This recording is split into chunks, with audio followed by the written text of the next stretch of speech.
When Pokemon burst onto the scene in the late 1990s, the first typing that was heralded as the most premier one of them all is the Psychic type. The addition of the Dark and Steel typings in Generation 2 knocked the Psychic types down a notch. But in Generation 9, the Psychic types made a big-time comeback by bringing in new stars such as Armarouge, Espathra, and even a brand new evolution for Gen 2 veteran Girafarig. It's back to Paldea I go as I try to conquer Pokémon Scarlet using only Psychic types and yet another Monotype run for fun.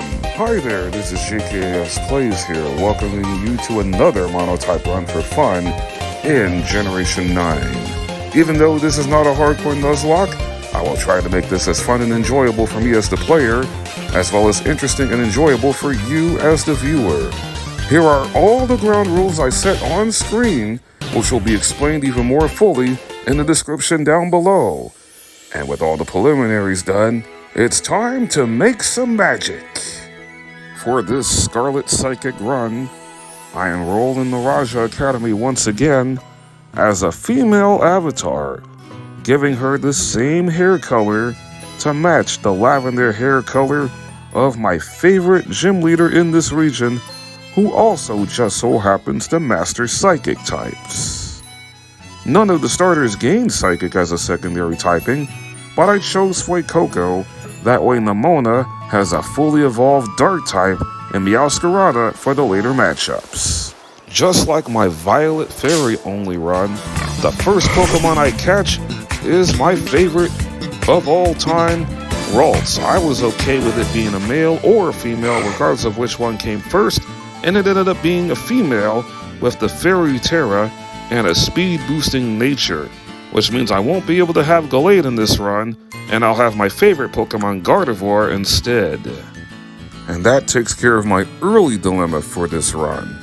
Now it's time to add more Psychic types, starting with catching this Drowsy at the ruins in South Province Area 1.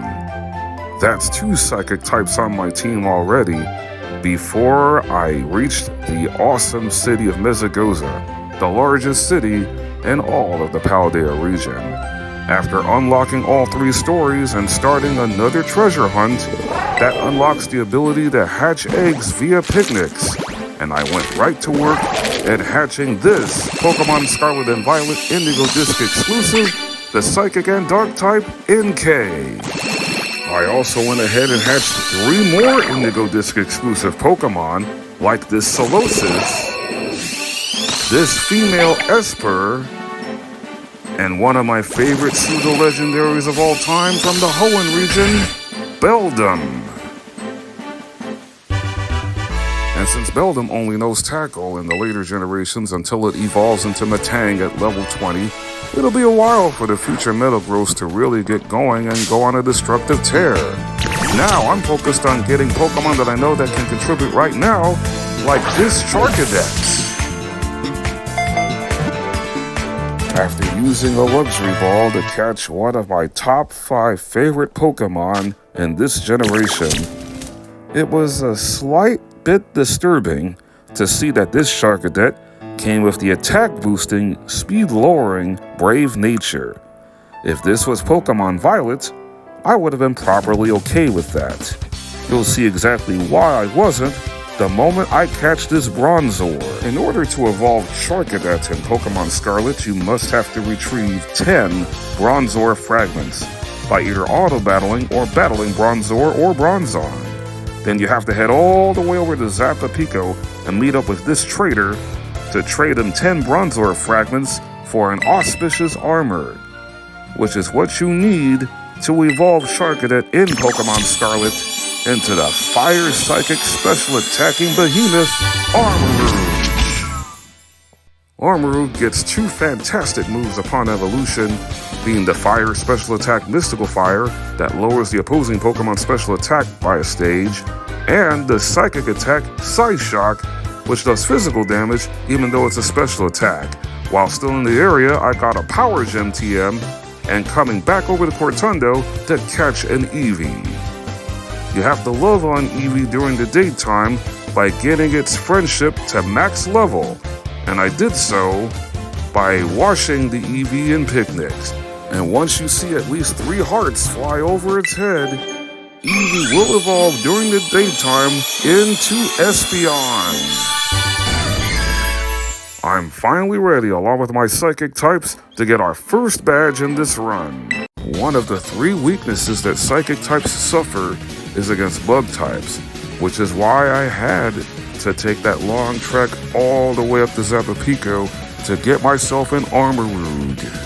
Having a Fire type this strong this early provided an immediate checkmate for Cortundo Bug Gym Leader Katie, as all 3 of her Pokemon got torched in one hit by Armarouge's Mystical Fire. The early Psychic dominance didn't stop there, as it was Espeon's turn against the Stony Cliff Titan Claw. I gave Espeon a Miracle Seed to hold to power up grass moves by 20%, and fortunately for me, I found the TM for Grass Knot just above Inlet Grotto. As Cloth's Anger Shell activated after getting hit with the second Grass Knot, Espeon was taken down low with a strong Rock Tomb, but Arven's Shelter came up clutch with a Life Dew, healing Espeon to back above half health, before one final Grass Knot secured our second straight victory and our second straight badge. This Generation 2 Psychic type evolution packs a very special punch. I quickly leapt into action to go after my 3rd badge and 2nd gym badge against Grass Gym Leader Brashius in Artisan Town. I kept it simple by having Armarouge do all the heavy lifting by simply clicking Mystical Fire to quickly dispose of Brashius' first 2 Pokemon. But for Grass Tera Sudowoodo, I burned it on the first turn with Will-O-Wisp before sending it packing with a 3rd straight Mystical Fire. My obedience level cap is now at 30, but the next 2 battles for my Psychic types are against Dark-type Pokemon, a type that the Psychic types can't even touch. Wanting to add to my Psychic family, I went up South Province Area 4 to catch a Hatena and a Monotype, the only part fighting type I can use in this run due to catching a female Ralts at the start of the run.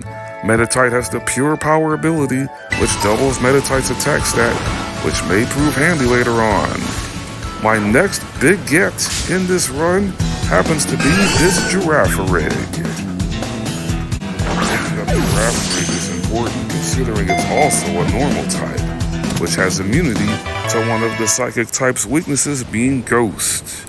After catching this Girafarig in an Ultra Ball, this Girafarig does have the Psychic Tera, but it also has the Gentle Nature, which increases special defense but lowers its physical defense. It also has the Early Bird ability, which will also prove to be extremely important when it evolves at level 32. While still at the Asado Desert, I went ahead and caught Flittle and the Bug-type Reller, which does evolve into a Psychic type later. Speaking of evolving, that's what Ralts did to Kirlia. I then went to Medali Town to get the leftovers item for Bronzor to hold, while also teaching it the TM Iron Defense as we went up against the Psychic type's first big threat, the Open Sky Titan Bombardier. Since Bronzor is a part Steel type, and Bombardier doesn't have a Dark move in its move slot for this Titan battle, Bronzor resists all of Bombardier's moves, with the other 3 being Pluck, Wing Attack, and Rock Throw, which gives me the opportunity to talk a little bit about Bombardier's ability Rocky Payload. It makes all its rock moves get the same type attack bonus, even though Bombardier is a dark and flying type. Survivability was crucial for Bronzor, that's why I had it hold leftovers, protecting on every other turn while lowering Bombardier's speed each time Bronzor connects with Rock Tomb, which is still super effective against the foul creature. I also had Bronzor use Iron Defense on the first turn to sharply boost its defense by 2 stages. Eventually, the Psychic Steely-clad Disc worn down Bombardier to set up the second phase of this bout, still with good HP, which is important considering This is the only Titan battle where you cannot heal in between phases. I relied on the same wear-down strategy for the second part of this bout, this time teaming up with Arven and his Knackly, a pure rock type. The fourth move in Bombardier's move slot is Torment, a dark type move that once it hits the opposing Pokemon, they cannot do the same move over and over for 3 straight turns. Also in this second phase, I had Bronzor use Reflect to cut down the physical attack power of Bombardier by 50%. Arven's Knackly finally decided to attack with Smackdown, as both of our Pokemon finally decided to throw rocks at Bombardier before it eventually went down, securing me my 4th badge in this run. Even when not fully evolved, Bronzor proved itself to be a defensive beast, a fact even more pronounced once it fully evolves in the Bronzor.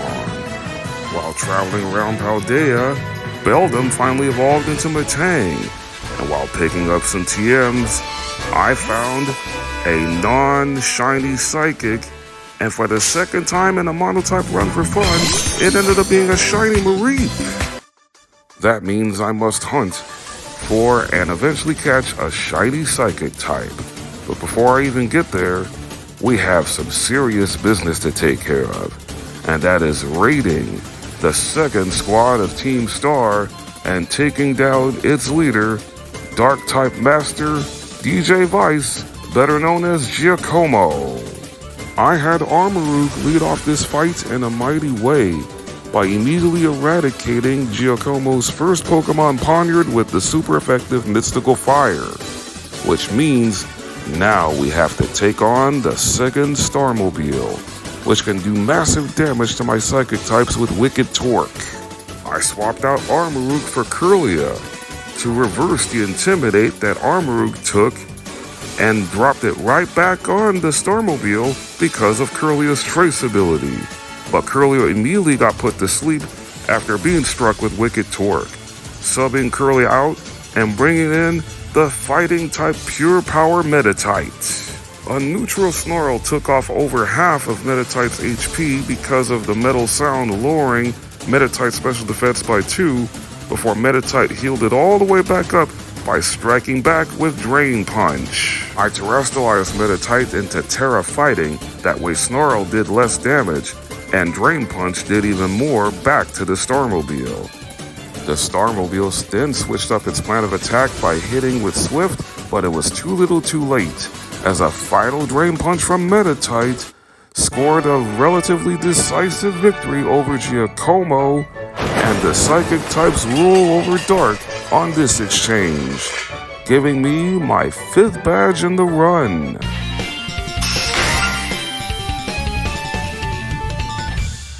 The next badge I'd usually go for would be in Levincia Town against Electric Gym Leader Iono, but I decided to go straight for the Lurking Steel Titan Orthworm next, considering how bad its special defense is, which made it easy prey for Armarouge. This Titan battle has Orthworm at level 29, but Armarouge's Mystical Fire still delivered a one-shot at level 23, setting up the second phase, where now I team up with Arven and his Toadschool.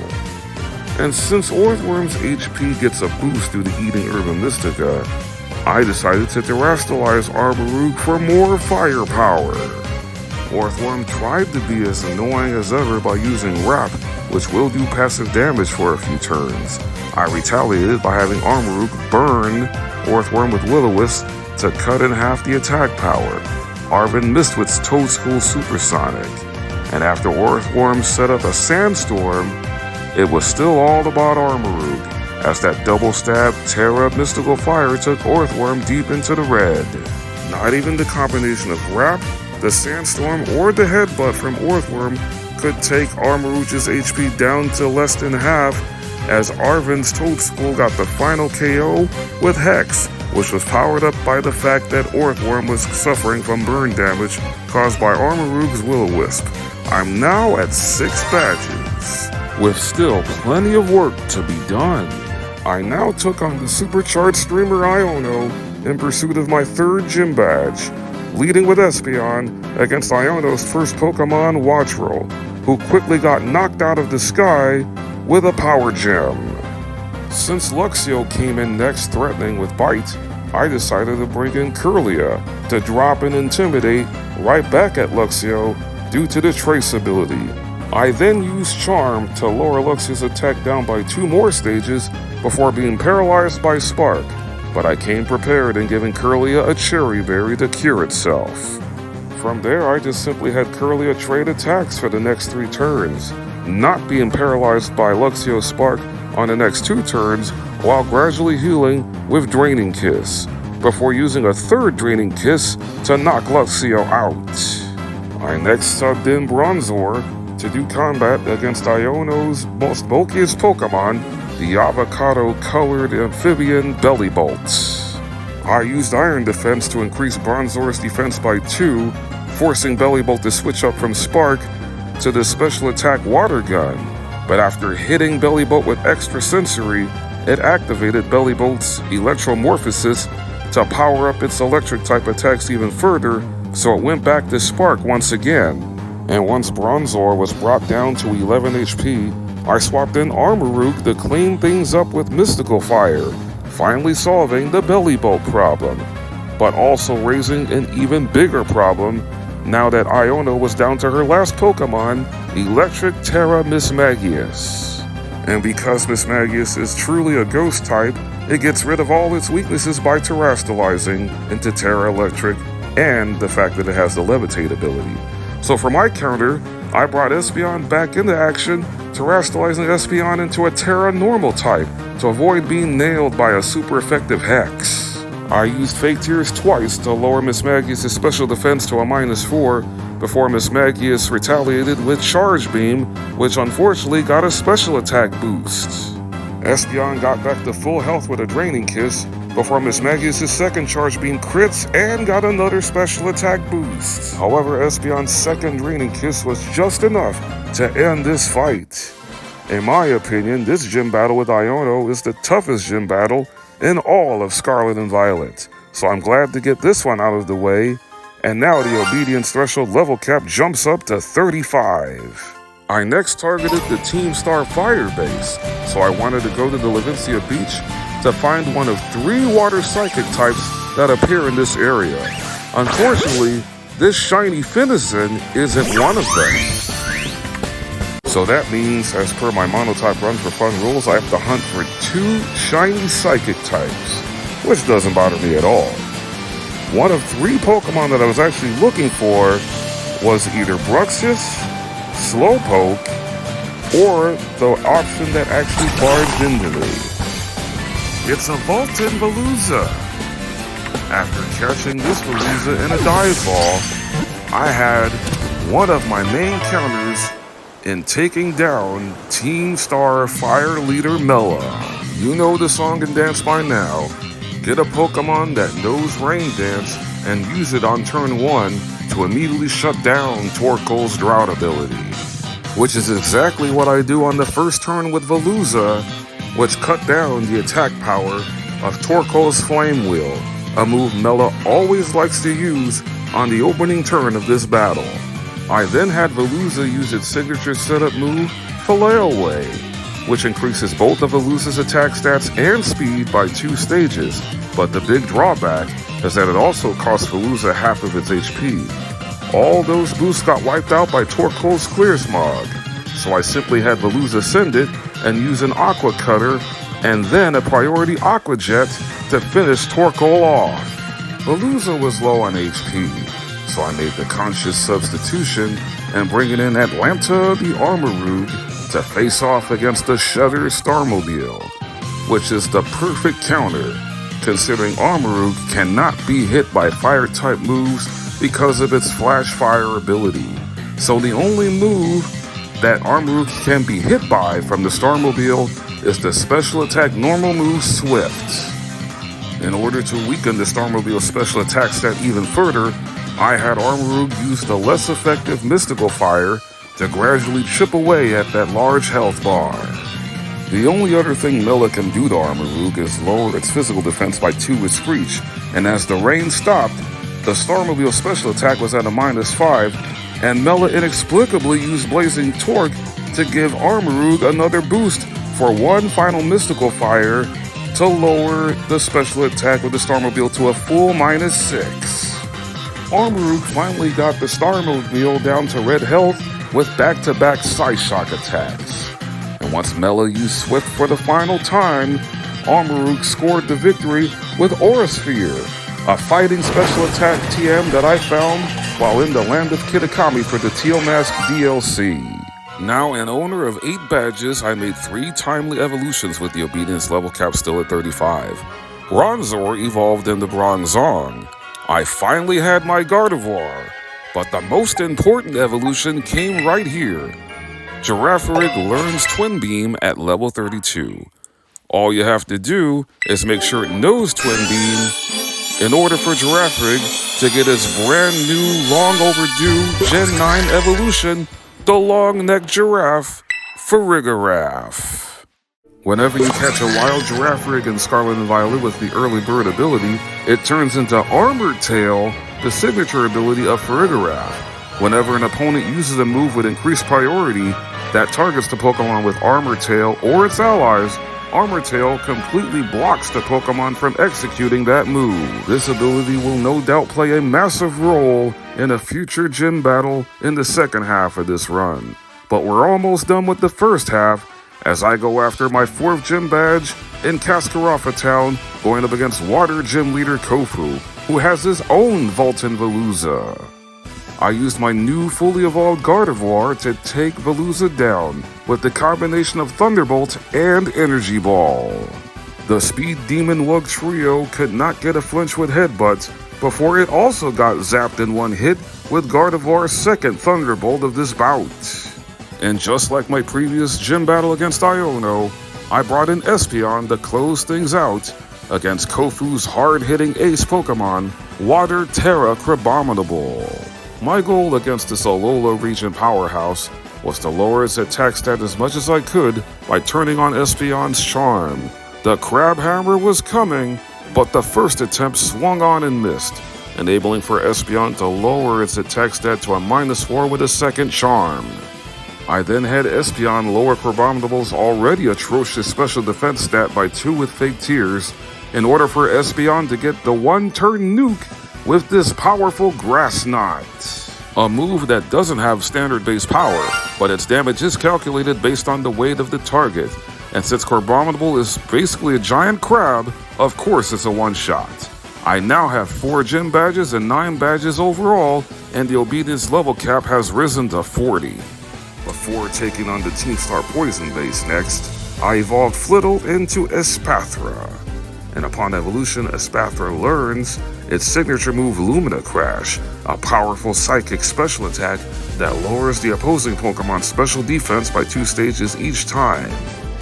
Now, at Tag Tree Thicket, I challenged the Navi Squad leader of Team Star, the Poison Master Atticus, and I led off with the only Pokemon that I knew that was going to solo this entire battle, Bronzong.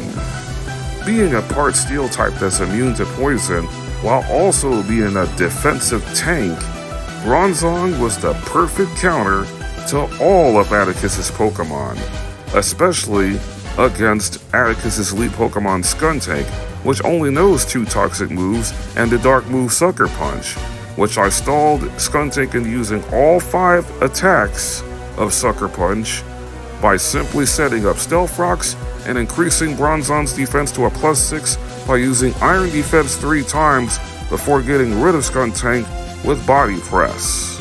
I then got rid of Revavroom with a quad-effective Earthquake.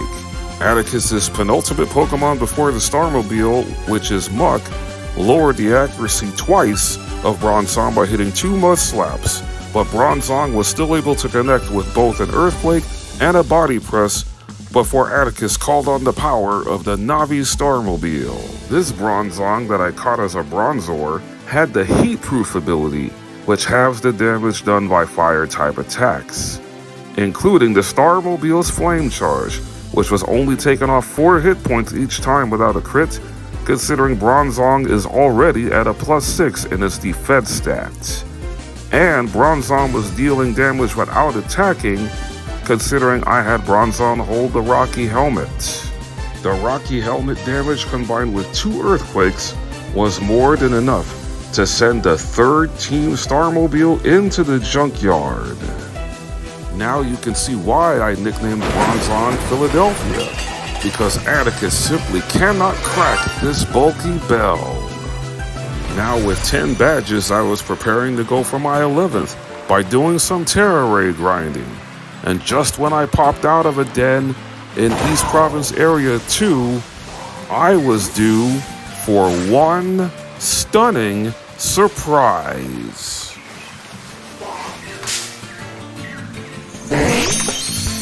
I may not have recognized it at first glance, but I got myself a shiny Psychic type without even trying. It is Shiny Slowpoke, which I managed to catch in a lure ball. This shiny Slowpoke gives me yet another solid defensive Psychic type, and definitely one of the staples of Generation 1, the Kanto region, coming with the special defense lowering speed boosting Naive Nature. And while getting in my first training mission at North Province Area 3, I was able to get 4 Psychic types until their final evolutions: Medicham, Female Meowstic, Shiny Slowbro, and the second Psychic type I caught in this run is now a Hypno, as I headed back to Medali to take on everyone's favorite everyday man, Normal type Gym Leader Larry, in pursuit of my 5th gym badge, leading off with Medicham against the comatose Pokemon Komala. I had Medicham set up his attack and defense on the first 2 turns with Bulk Up, before briefly being put to sleep by Komala's yawn before waking up due to eating a Chester berry. I had Medicham set up a 3rd Bulk Up to put its attack and defense at +3. Medicham got hit with yawn again, and after knocking out Komala on the 4th turn with a Drain Punch, it grew drowsy and was put to sleep again as Larry brought out his Dunsparce. The most turns a Pokemon can sleep is 3, and on the first 2 turns, the Dunsparce was able to get 2 free attacks in, before Medicham woke up on the 3rd turn, slapping the Dunsparce out of this match with a Drain Punch, which was at +3. Staraptor lowered it to +2 with Intimidate the second it came into the battle, and Larry terrestrialized Staraptor into a Terra Normal type, striking Medicham with Aerial Ace before I had Medicham Baton Pass out, giving all its boost to Bronzong, a Pokemon that resists both of Staraptor's moves, Aerial Ace and normal Terra Facade. I had Bronzong get its defense to +6 by using Iron Defense twice before squashing the Sinnoh Regional Bird with a super effective body press for the victory. Bronzong is proving itself to be worthy of the Psychic type MVP status, and I wasted no time in challenging the next gym up in Montenevera to go up against the MIC of RIP Ghost Gym Leader Rhyme in a double battle. Ghost is the 3rd weakness the Psychic type suffers, and this is why I went ahead and caught that Giraffe Rig. Now a fully evolved Farigiraf, its Armor Tail ability completely blocks Banette's attempt in trying to get the first blow in with a priority Sucker Punch, before Banette got nailed with Farigiraf's Crunch. I also had the now terrestrialized Armarouge bust Mimikyu's disguise with an Acid Spray, which also lowers Mimikyu's special defense by 2 stages, and then the crowd goes wild, as both my Pokemon got an Omni boost for all 5 of their stats due to me terrestrializing Armarouge on the first turn. For some silly reason, the AI was stupid enough to have Banette use Sucker Punch again, knowing full well it's not going to work with Farigiraf on the field, and Farigiraf destroys Banette with a second Crunch, and Armarouge not only knocked out Mimikyu with Dark Pulse, it also scored a critical hit. And since Farigiraf is a part normal type, Banette and Mimikyu can't even hit Farigiraf with the priority ghost move Shadow Sneak, which would have gotten nullified by Armor Tail anyway. Now that Mimikyu and Banette are both gone, Farigiraf and Armarouge got another boost to their attack stats as Rhyme brought out her last two Pokemon, Houndstone and Ghost Terra Toxtricity, the latter of which cannot handle a +2 crunch, as Farigiraf scores another KO. Armarouge follows suit with a +2 Dark Pulse to finish off Houndstone, and thus a completely easy gym battle, raising the obedience level cap to 50 now that I have 6 gym badges. Next up, I headed back down to the Asado Desert to challenge the quaking Earth Titan Great Tusk, giving me the great chance to show off Shiny Slowbro in battle, setting up a future sight on turn 1. And since this Paradox Pokemon is an all-out attacker, I had Slowbro hold the Rocky Helmet. That way, whenever Great Tusk lands an attack, it takes damage.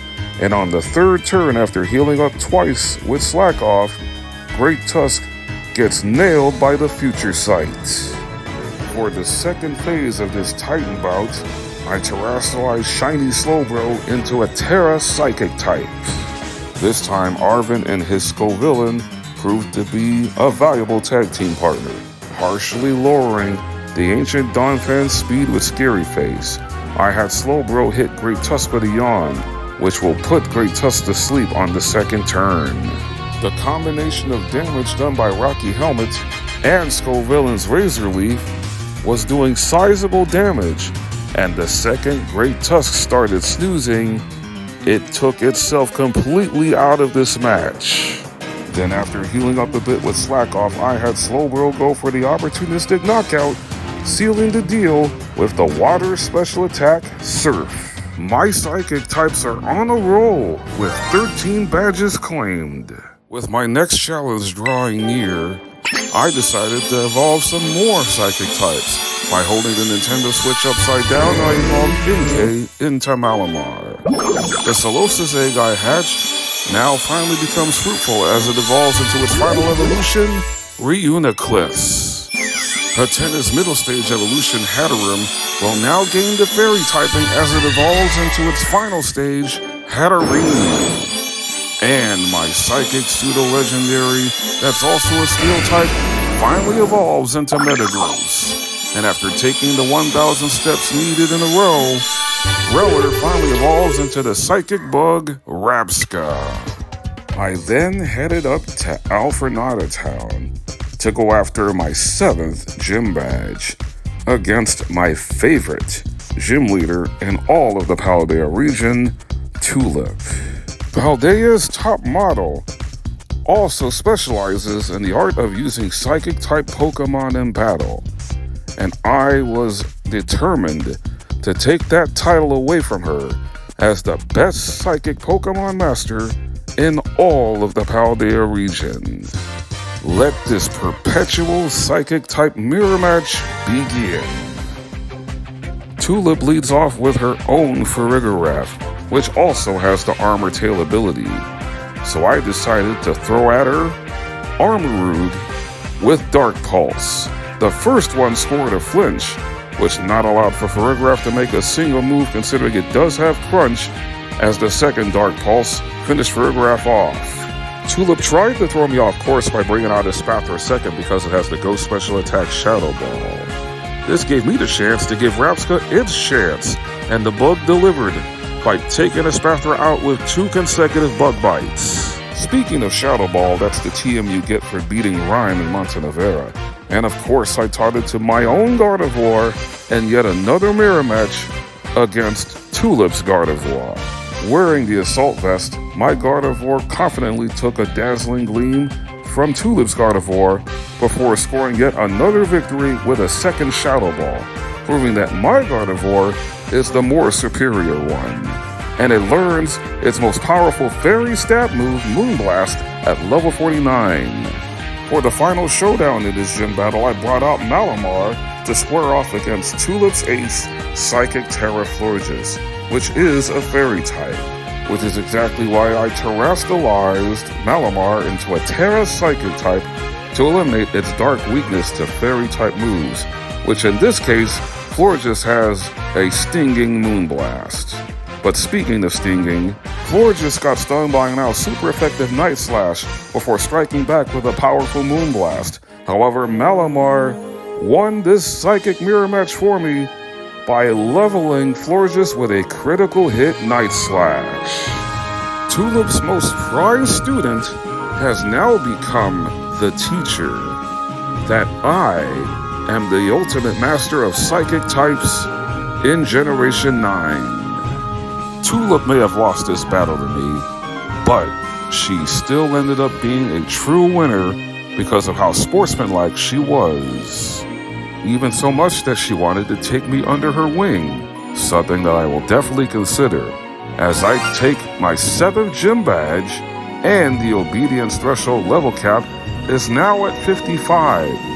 After getting the TM for Psychic, Tulip graciously sent me on my way, as I now aim to complete my Pokémon Scarlet Psychic only run in the most dominant way possible. I pressed onward and upward the Glaciato Mountain to challenge Ice Gym Leader Grusha, going after my 8th gym badge, leading with Armarouge against his lead Pokemon Frostmoth. The Ice Bug set up a Tailwind after I set up the Sun with Sunny Day.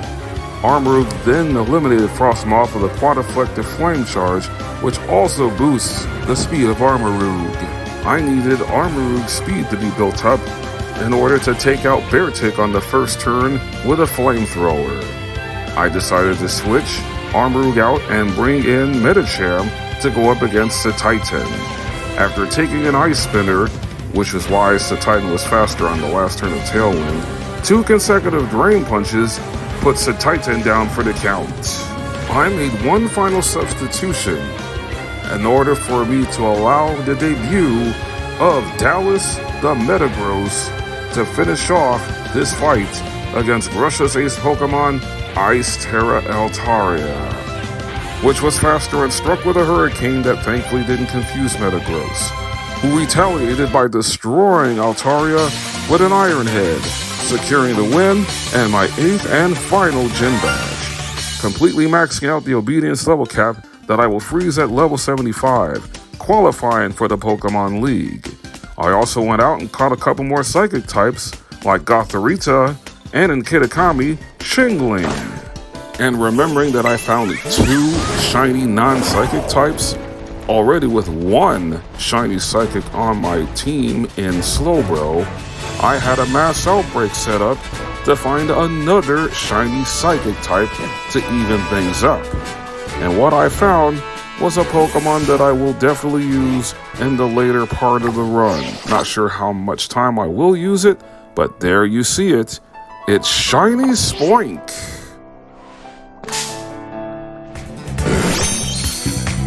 I wasted no time in catching this lonely-natured Shiny Spoink in a Quick Ball, then quickly made haste over to North Province Area 3, and going for my 16th badge in this run, challenging Team Star Fairy leader Ortega from the Ruckball squad. I elected to lead this bout with Gardevoir against his huge power lead Azumarill.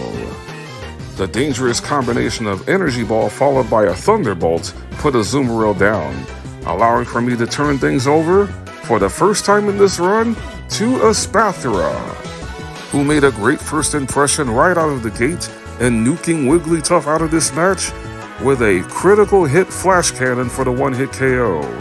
Dachsbun did provide a scare with a Crunch that also delivered a defense drop before the well-baked Doggo went down to a second Flash Cannon from Espathra. I had to swap Espathra out, considering the next attack was going to knock Espathra out, especially if it was physical. So, I brought in Metagross to finish things off. Taking both a resistant Magical Twerk and Steel Roller from the Starmobile, I had Metagross set up its attack and accuracy by a stage on the next 2 turns with Hone Claws, even after briefly being confused by the Starmobile's Confuse Ray, which Metagross shook off by eating a Persim Berry. It ended up being confused anyway, thanks to the Starmobile's second magical torque.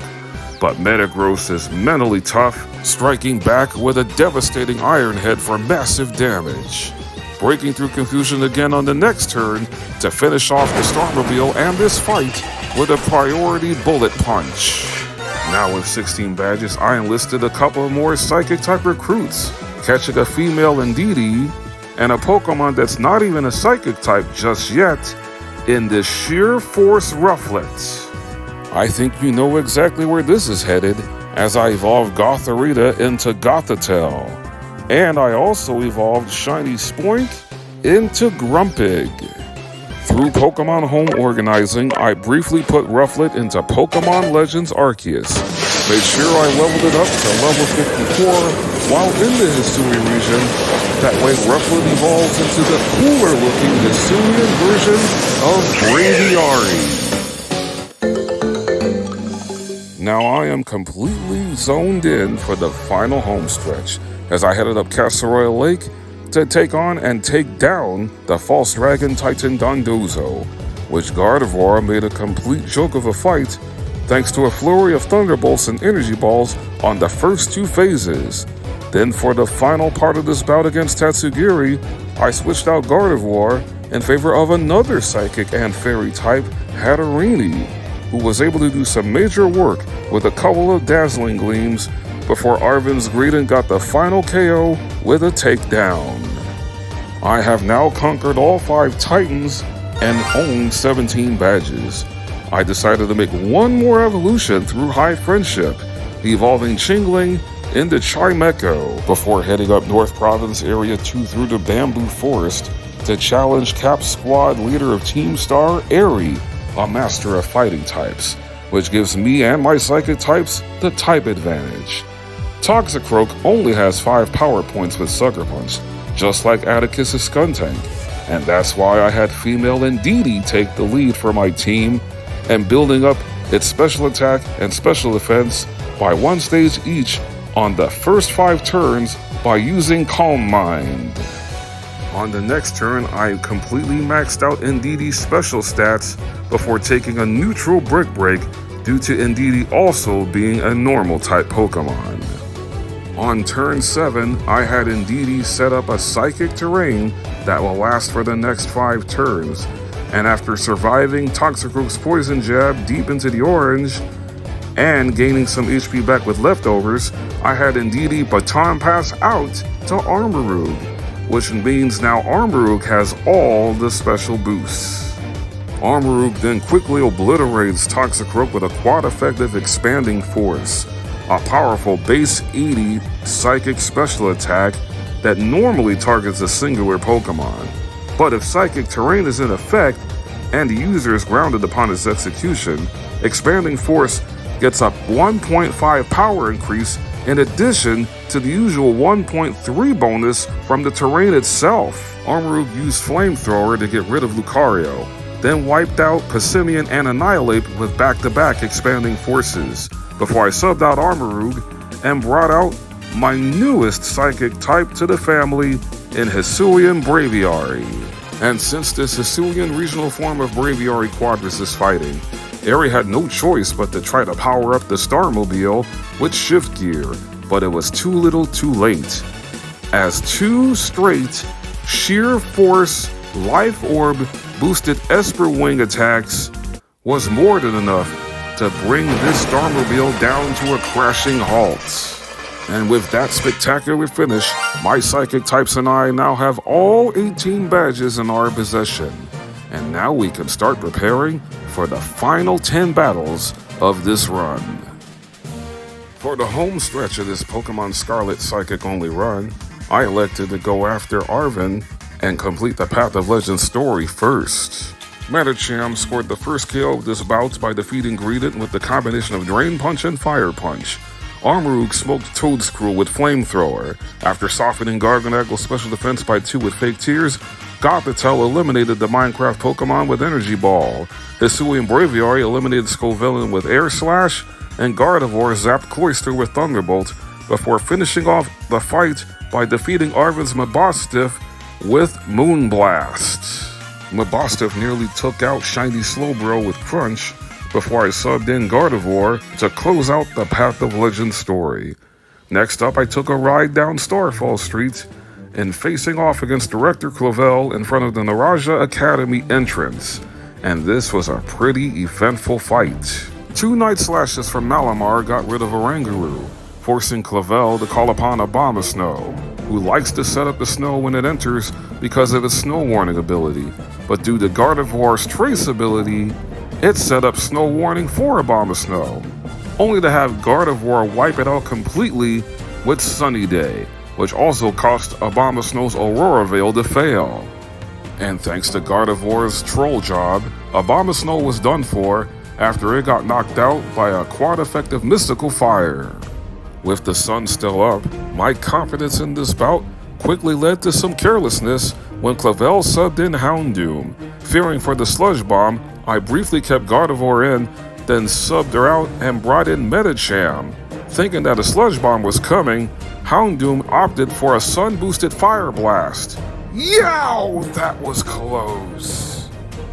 After nearly being taken out by my boneheaded mistake, Medicham bailed me out by taking one to Houndoom's head with a Drain Punch for the quick one-hit KO, nearly healing up his HP back to full, as I subbed out Medicham and brought in Farigiraf to go up against the Ghost-type Poltergeist.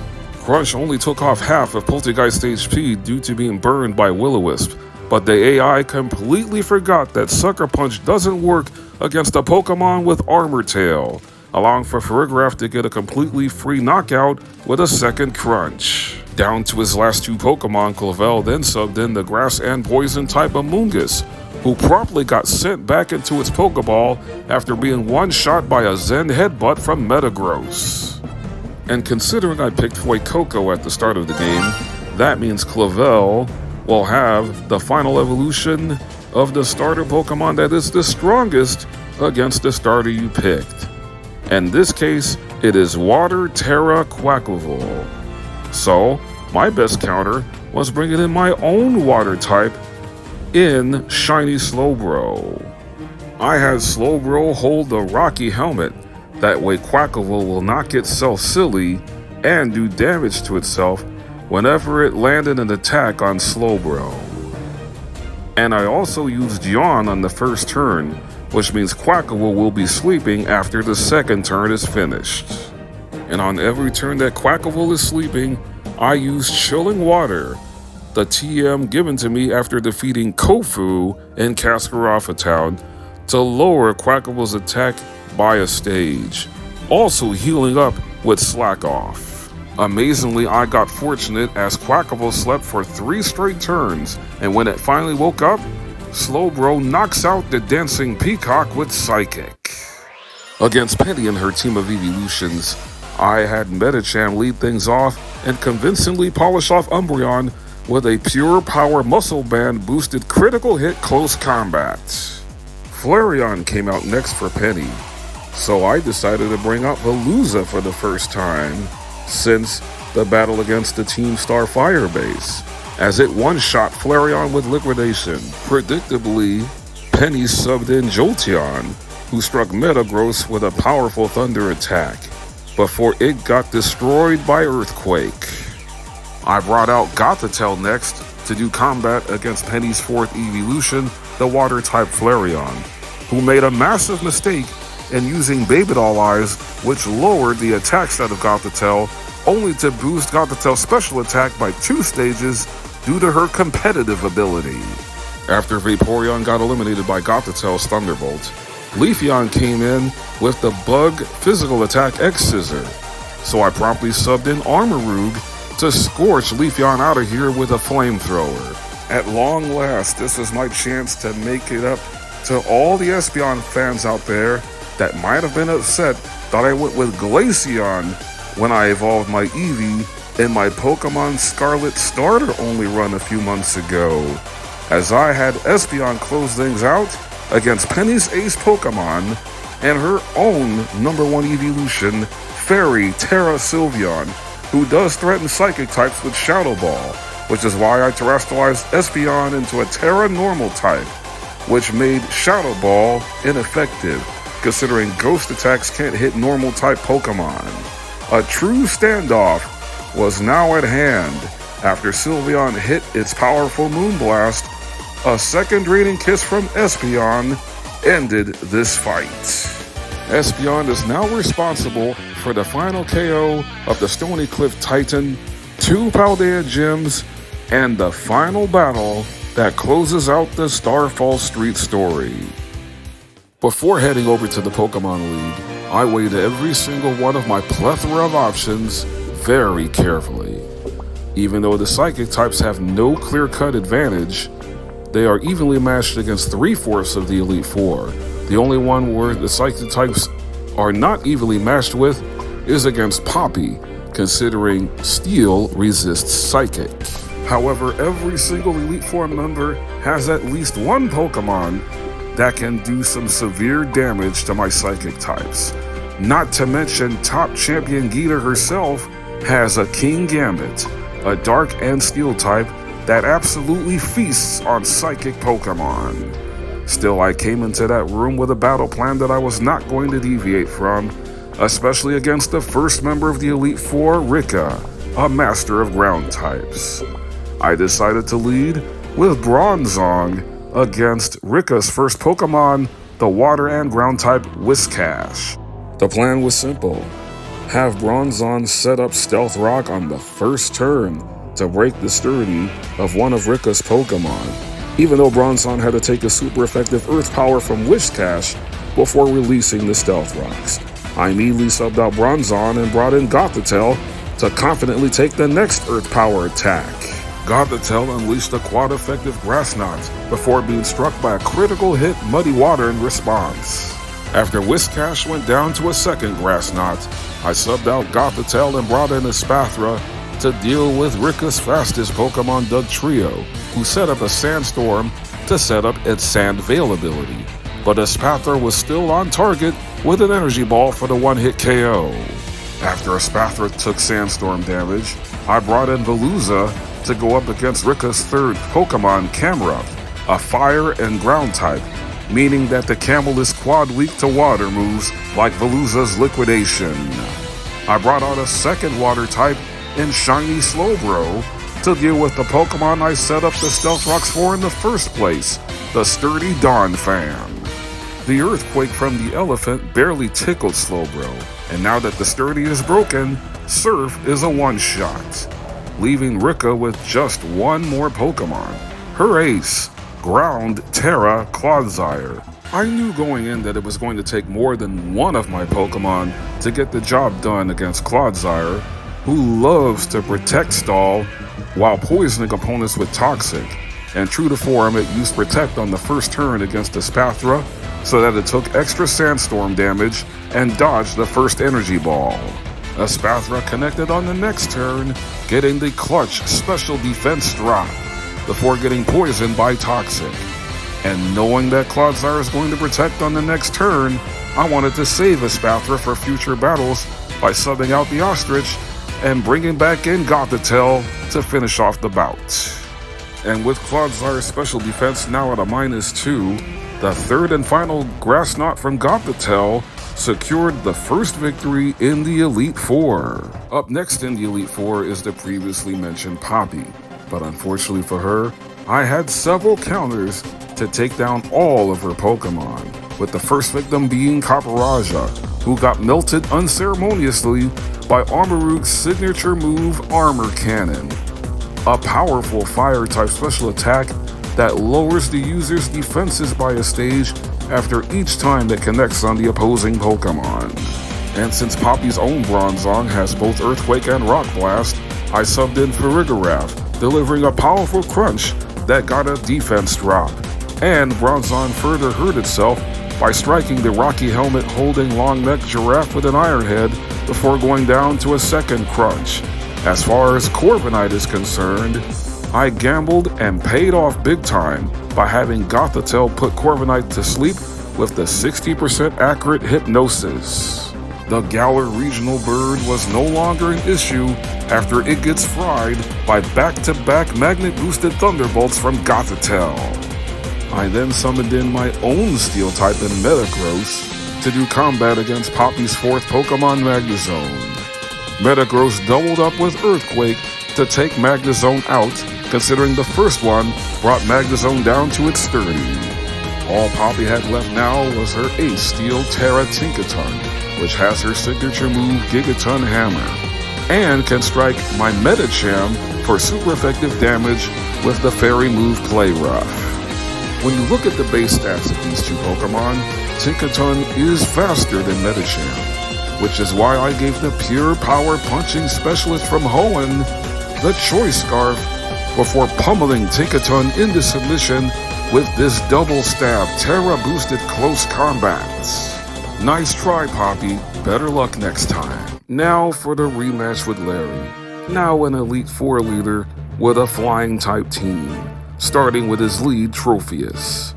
So just like the battle with Rika, I had Bronzong lead off by applying Stealth Rocks, as Tropheus used the first turn to set up Sunny Day, activating its Chlorophyll ability.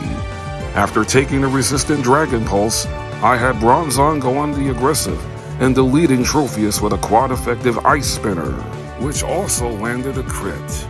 And since Bronzong's on the field, Larry decided to bring in Altaria with the super effective Flamethrower. So I brought out Espeon to counter the Dragon Flying type from Hoenn.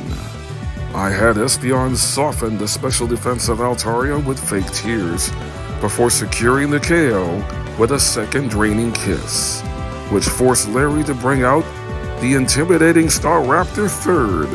And my counter for my favorite regional bird from Sinnoh is Shiny Slowbro, who can't get intimidated due to the Oblivious ability. Staraptor went for the Brave Bird, but did damage to itself with Recoil and the fact that Slowbro was holding a Rocky Helmet before Slowbro finished Staraptor off with an Ice Beam. Another thing to point out as I bring in Shiny Grumpig to go up against Larry's Oricorio, every single Pokemon except for Tropheus was taking Stealth Rock damage, leaving them all with a quarter of their HP with the exception of Larry's Ace. As you also saw, I threw Larry's Teeter Dance strategy back at its face by preventing Oricorio from using it by having Grumpig use Imprison, and then using Teeter Dance on Oricorio, which ended up hitting itself before it got some rocks thrown at it with Grumpig's Power Gem. Regardless of what type of team you bring into this match, Larry's ace Flying Tera Flamigo and its double stab Terastallized Brave Bird is a force to be reckoned with. Even if you bring a team that resists flying, Flamigo is also a fighting type that can strike hard with close combat that will hit any Pokemon due to the fact that Flamigo has the Scrappy ability. Brave Bird did a number on Gothitelle, but the combination of Stealth Rock and recoil damage provided Gothitelle plenty of power to shock Flamigo's system with a magnet-boosted Thunderbolts. The only one standing between me and a battle versus top champion Gita is the final member of the Elite Four, Hassel the Master of Dragons. So I put the Choice Scarf on my Dragon Slayer, the Glorious Gardevoir, who one-shots Noivern into the stratosphere with Moonblast. Their Gougi comes out second, threatening with Sludge Bomb, which gave me the perfect opportunity to unleash Espapra's signature move, Lumina Crash, which harshly lowers the opposing Pokemon's special defense by 2 stages. A second Lumina Crash got rid of the venomous threat, forcing Hassel to call upon Haxorus next. I countered with Medicham, who struck first with a pure power punching glove boosted Ice Punch, which left Haxorus frozen.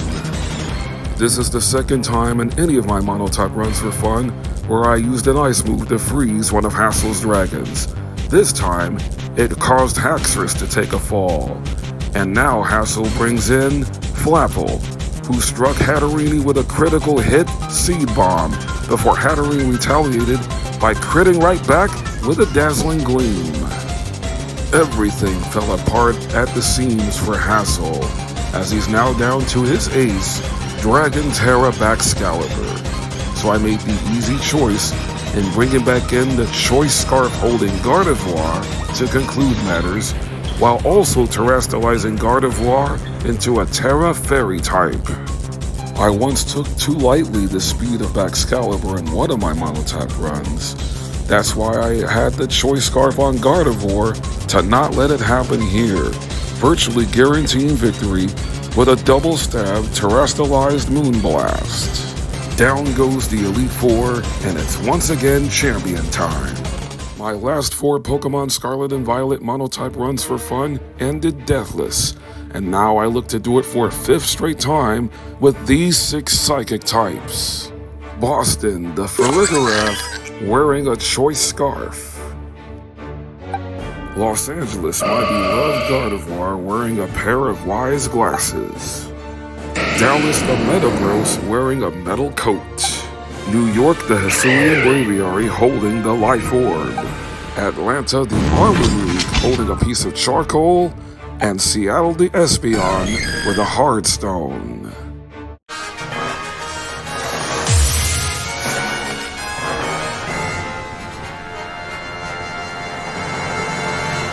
Top Champion Gita's first Pokemon is Espathra, a Pokemon you really can't set up on, because Espathra has the ability Opportunist.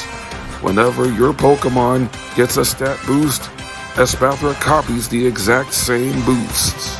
So I made the call for Farigiraf to be the first Pokemon, holding a choice scarf to move faster, and destroying Espathra with back-to-back crunch attacks.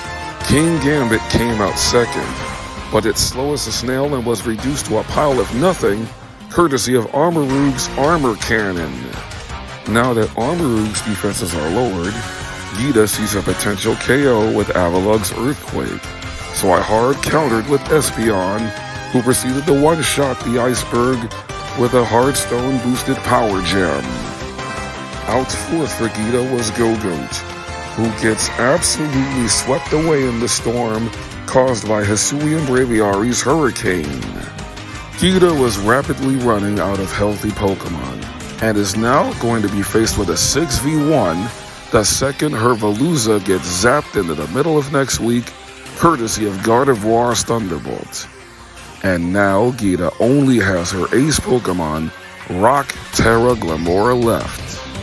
My chosen closer for this championship battle is Dallas the Metagross. Glamora outspeeds and will connect with a super effective Earth Power.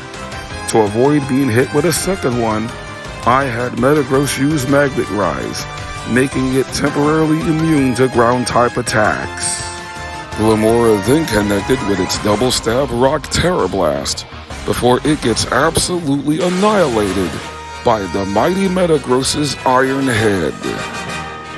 For the umpteenth time in Generation 9, I am once again Paldea Region Champion, and I am about to be greeted by another champion for one final battle at the Mesagoza Battle Court.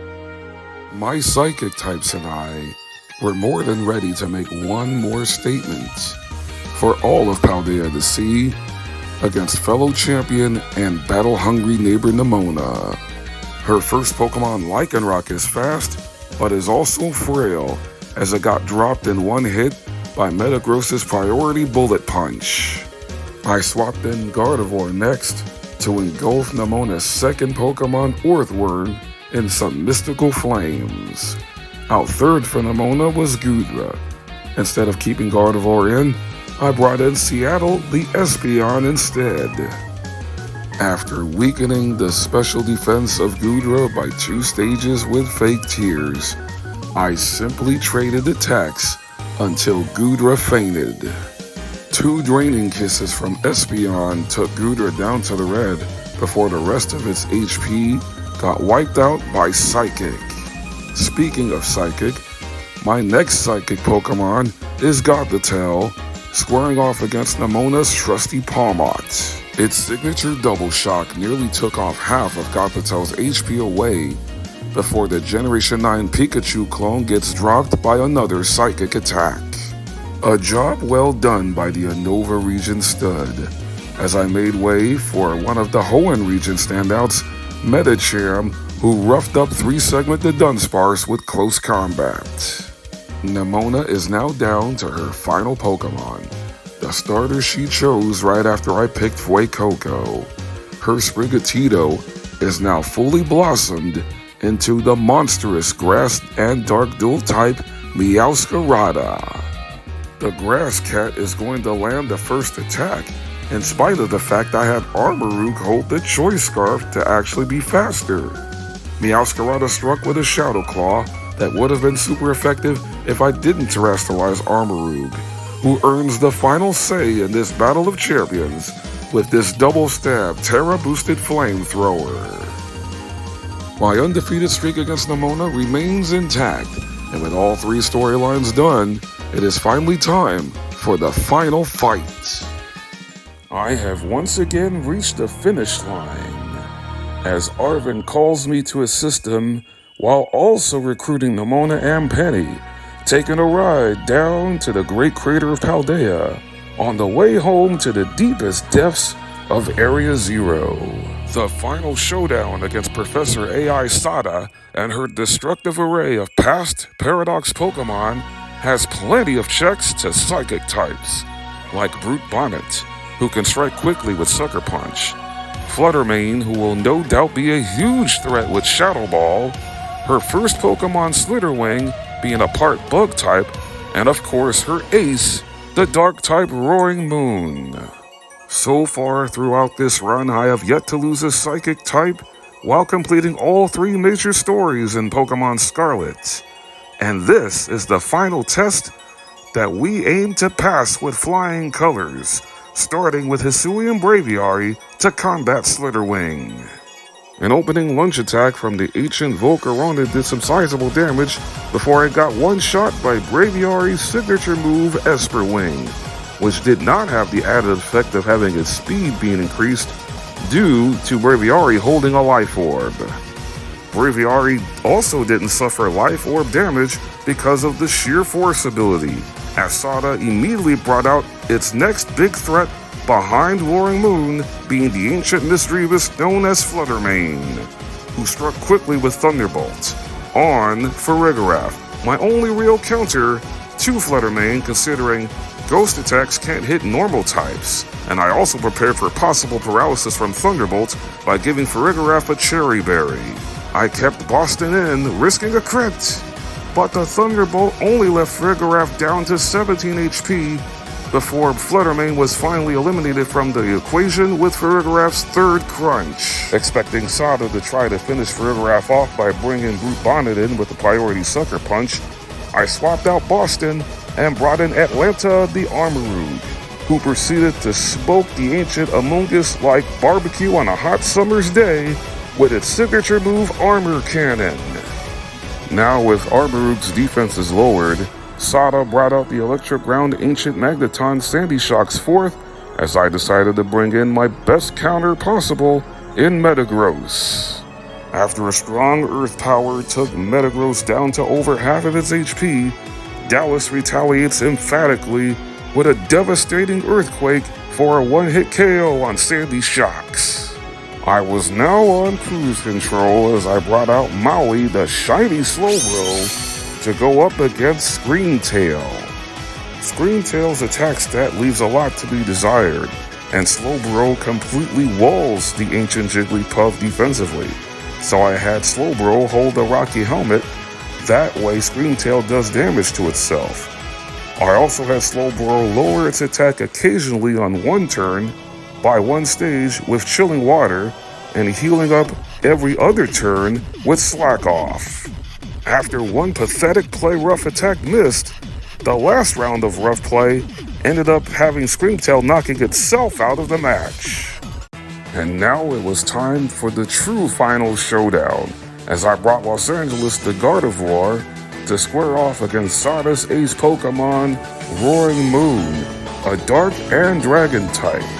Dark, as we all know, is super effective against Psychic, but Gardevoir is also a Fairy type, which means the ancient Salamence's most powerful move in its moveset, being Night Slash, will only do neutral damage, so I decided to terrestrialize Gardevoir into a Tera Fairy type to make Night Slash resistant, and I'm so glad I made that decision considering Night Slash landed a critical hit.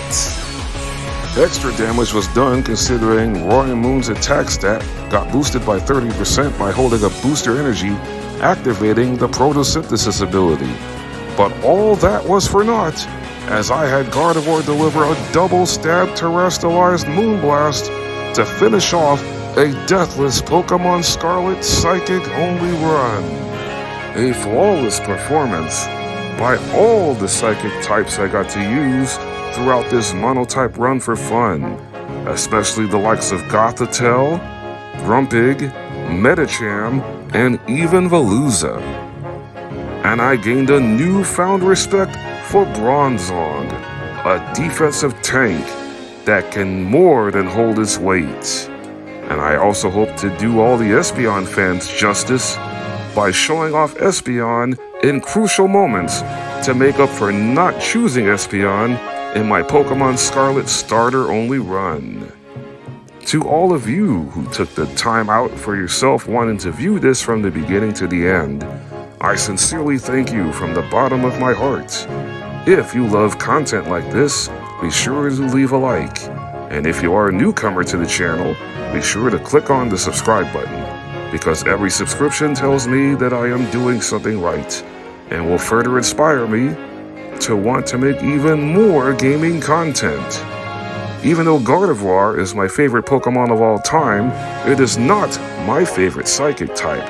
That distinction, believe it or not, belongs to Hatterene. But I also love the likes of Metagross and World Champion Farigiraf. Let me know in the comment section below, if you so choose to, what your favorite Psychic type Pokemon is. See you on the next one, and as always, take care, God bless you all, and keep on shining.